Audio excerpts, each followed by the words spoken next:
I greet everyone who is watching the Sotnik-TV channel at this moment. So July has passed, today is August 1, 2024, Thursday. And, as always, I invite you to Patreon. YouTube is glitching in a cave. Tonight it was glitching again in Moscow, St. Petersburg and other regions, and as egg-headed analysts, for example Dmitry Dries, write, I quote, "The main meaning of what is happening. They say, we are not prohibiting anything. But you see, the resource works poorly, the equipment does not change, it ignores Russian legislation, so, dear users, move on to other construction sites," end of quote.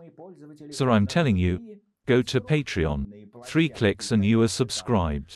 If you don't like it, unsubscribe at any time.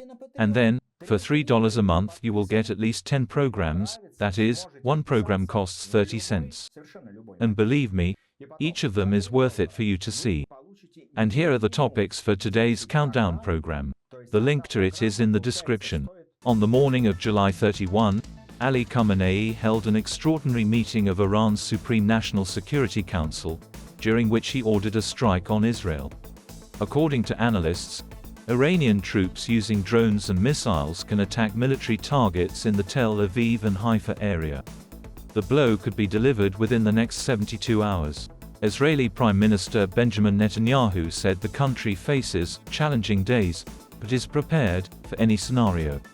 The alarmists' howl about the slowest planes has come to an end. Reportedly, the F-16 fighters that arrived in Ukraine have already made their first combat missions. The Ukrainian armed forces used the aircraft as air defense systems.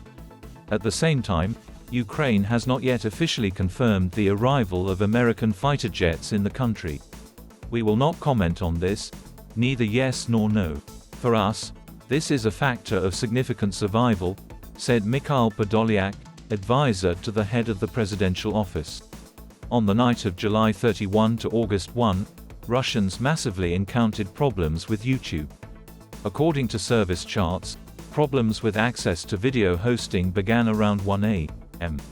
Moscow time. The Kremlin can release several dozen of its prisoners in exchange for its especially valuable agents who were burned in the West.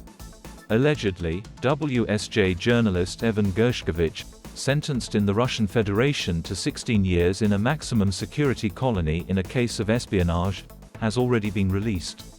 He can be exchanged for Krasikov, who killed Zelimkhan Khangoshvili in Germany.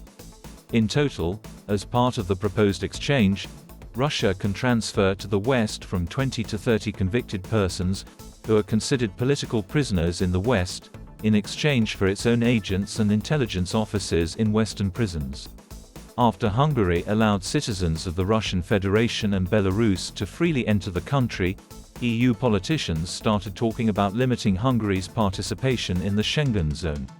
Latvian President Edgars Rinkevics said that Budapest's decision to allow citizens of the Russian Federation and Belarus to enter the country without security checks carries serious risks.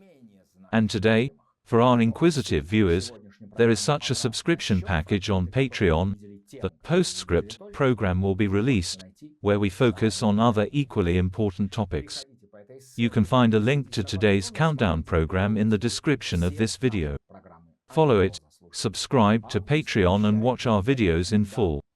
August promises to be hot. You will not only be aware of all the important events, but also receive the author's analytics. Hugs to everyone. See you tomorrow on Friday Live. Glory to Ukraine.